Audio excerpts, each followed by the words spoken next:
اسرائیلی کابینہ نے غزہ پر مکمل فوجی کنٹرول کے متنازع منصوبے کی منظوری دے دی۔ تل ابیب اسرائیل کی سیاسی و سیکیورٹی کابینہ نے غزہ شہر پر فوجی کنٹرول حاصل کرنے کے منصوبے کی منظوری دے دی ہے، جس کا اعلان وزیر اعظم نتن یاہو کے حالیہ بیان کے چند گھنٹے بعد کیا گیا۔ رائٹرز کے مطابق نتن یاہو نے فاکس نیوز کو دیے گئے انٹرویو میں کہا تھا کہ اسرائیل پورے غزہ پر فوجی کنٹرول چاہتا ہے تاکہ حماس کو ختم کیا جا سکے۔ ان کے دفتر سے جاری بیان میں کہا گیا ہے کہ اسرائیلی فوج غزہ شہر پر کنٹرول حاصل کرنے کی تیاری کرے گی، جبکہ جنگی علاقوں سے باہر موجود شہریوں کو انسانی امداد فراہم کی جائے گی۔ غزہ شہر، جو شمالی پٹی میں واقع ہے، سب سے بڑا اور اہم ترین شہری علاقہ ہے۔ اسرائیلی کابینہ نے واضح کیا ہے کہ موجودہ حالات میں کسی بھی متبادل تجویز سے نہ تو حماس کو شکست دی جا سکتی ہے اور نہ ہی اسرائیلی یرغمالیوں کو واپس لایا جا سکتا ہے۔ سرکاری ذرائع کے مطابق سیکیورٹی کابینہ کی منظور کردہ اس قرارداد کو مکمل کابینہ کی منظوری درکار ہوگی، جو ممکنہ طور پر اتوار تک مل سکتی ہے۔ اس سے قبل فلسطینی مزاحمتی تنظیم حماس نے نتن یاہو کے بیان کی مذمت کرتے ہوئے کہا تھا کہ وہ غزہ میں نسل کشی اور جبری بے دخلی کا منصوبہ بنا رہے ہیں اور اپنے ذاتی مفادات کے لیے اسرائیلی یرغمالیوں کو بھی قربان کرنے کو تیار ہیں۔ حماس کا کہنا ہے کہ اسرائیلی جارحیت کا جواب بھرپور مزاحمت دیا جائے گا۔ 40 مارچ مؤخر حکومت اور MWM میں 7 نکاتی معاہدہ طے پا گیا۔ وفاقی وزیر مملکت برائے داخلہ طلال چودھری، گورنر سندھ، MWM اور MKM کی قیادت نے مشترکہ پریس کانفرنس میں تفصیلات سے آگاہ کیا۔ طلال چودھری، جو خصوصی طور پر وزیر اعظم شہباز شریف کی ہدایت پر کراچی پہنچے، نے کہا کہ زائرین کے پیدل سفر پر پابندی سیکیورٹی خدشات کے باعث عائد کی گئی تھی، جو ایک تکلیف دہ مگر ناگزیر فیصلہ تھا۔ گورنر سندھ نے بتایا کہ انہوں نے رات گئے زائرین سے ملاقات کی اور صورتحال کو وفاقی حکومت کے سامنے رکھا۔ انہوں نے کہا کہ زائرین کے تحفظ کو مد نظر رکھتے ہوئے پیدل سفر کی اجازت نہیں دی جا سکتی، تاہم تمام فریقین کی مشاورت سے 7 نکاتی معاہدہ طے پا گیا، جس پر مکمل عمل درآمد کے لیے ایک مشترکہ کمیٹی قائم کی جائے گی۔ طے پانے والے 7 نکات میں شامل ہیں: زائرین کے لیے مخصوص فلائٹ آپریشن 2 روز میں شروع کیا جائے گا، ایڈوانس میں دیے گئے بس کرایوں کی واپسی یقینی بنائی جائے گی، عراقی حکومت سے ویزا کی مدت میں توسیع کے لیے رابطہ کیا جائے گا، زمینی سفر کے متبادل انتظامات پر بھی غور کیا جائے گا، بارڈر پر موجود اسٹوڈنٹس کے لیے فوری احکامات جاری کیے جائیں گے، زائرین کے مسائل کے حل کے لیے مستقل رابطہ کمیٹی قائم کی جائے گی۔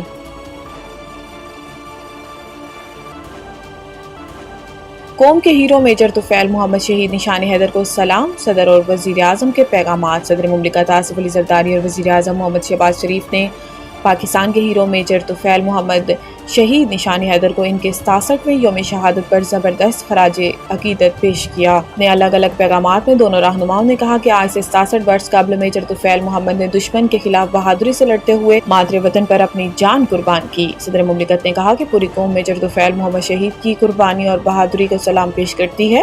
پاکستان آج ان عظیم سپوتوں کی قربانیوں کی بدولت محفوظ ہے اور ہم اپنے تمام ہیروز کو سلام پیش کرتے ہیں، جنہوں نے ملک کی سلامتی کے لیے اپنی جانیں نچھاور کی۔ انہوں نے کہا کہ میجر طفیل محمد شہید کی قربانی قوم کے لیے مشعل راہ ہے اور ہم اپنے شہداء کی قربانیوں کو ہمیشہ یاد رکھیں گے۔ وزیر اعظم محمد شہباز شریف نے اس موقع پر کہا کہ پاکستان کو اپنی بہادر افواج پر فخر ہے، جو دشمن کے ہر محاذ پر ڈٹ کر مقابلہ کر رہی ہے۔ انہوں نے اس عزم کا اظہار کیا کہ قوم اپنے شہداء کی قربانی کو کبھی فراموش نہیں کرے گی اور ان کے نقش قدم پر چلتے ہوئے ملک کی حفاظت جاری رکھے گی۔ 200 کی بجائے بجلی کے 300 یونٹس تک پروٹیکٹڈ شرح میں لانے کی تجویز۔ ذرائع وزارت توانائی کے مطابق ارکان اسمبلی نے 201 یونٹس پر 5,000 روپے اضافی بل بھجوانے کا معاملہ اٹھا دیا ہے۔ ارکان اسمبلی نے وزیر اعظم شہباز شریف کو صارفین کے ساتھ ہونے والی زیادتی سے آگاہ کیا۔ ذرائع وزارت توانائی کا بتانا ہے کہ 201 کی بجائے 301 یونٹس استعمال کرنے والوں پر اضافی بل بھیجنے کی تجویز سامنے آئی ہے۔ ذرائع وزارت توانائی کے مطابق بجلی کے 301 یونٹس کو نان پروٹیکٹڈ شرح ڈکلیئر کرنے کی تجویز ہے۔ ذرائع کا بتانا ہے کہ پروٹیکٹڈ اور نان پروٹیکٹڈ بجلی صارفین کے معاملے پر اعلیٰ سطح کی کمیٹی تشکیل دیے جانے کا امکان ہے۔ کمیٹی 201 کی بجائے بجلی کے 300 یونٹس کو نان پروٹیکٹڈ شرح میں لانے کی سفارش کر سکتی ہے۔ اسلام آباد سمیت ملک کے مختلف حصوں میں آج تیز بارش متوقع۔ کراچی ملک کے مختلف حصوں میں آج بارش کا امکان ہے۔ محکمہ موسمیات کے مطابق آج اسلام آباد، بالائی پنجاب، خیبر پختونخوا اور کشمیر میں بھی کہیں کہیں تیز بارش کا امکان ہے۔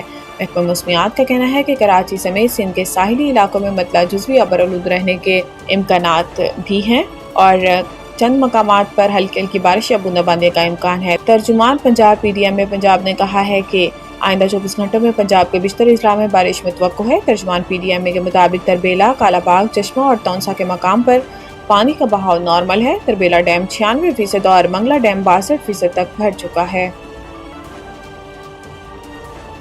خاتون سے مبینہ زیادتی کا الزام، پاکستانی کرکٹر حیدر علی مانچسٹر میں گرفتاری کے بعد ضمانت پر رہا۔ انگلینڈ کی پولیس نے قومی کرکٹر حیدر علی کو مبینہ زیادتی کے الزام میں ضمانت پر رہائی کے بعد 2 ہفتے بعد دوبارہ طلب کر لیا۔ اس دوران ان پر برطانیہ چھوڑنے پر پابندی ہے۔ یہ واقعہ پاکستان شاہینز کرکٹ ٹیم کے حالیہ دورہ انگلینڈ کے دوران پیش آیا۔ دوسری جانب پاکستان کرکٹ بورڈ نے کرکٹر حیدر علی کو معطل کر دیا ہے۔ PCB کے مطابق قومی ٹیم کے بلے باز حیدر علی مانچسٹر پولیس کے ایک کرمنل کیس میں شامل تفتیش ہے، جس کے باعث انہیں معطل کیا گیا۔ PCB کا کہنا ہے کہ حیدر علی کو قانونی معاونت فراہم کی جائے گی تاکہ ان کے حقوق کا تحفظ یقینی بنایا جا سکے۔ کیس کے نتائج سامنے آنے تک حیدر علی معطل رہیں گے۔ PCB کے مطابق قانونی کارروائی مکمل ہونے کے بعد انضباطی کارروائی پر غور ہوگا۔ قانونی کارروائی کے خاتمے تک پاکستان کرکٹ بورڈ مزید کوئی تفصیلات جاری نہیں کرے گا۔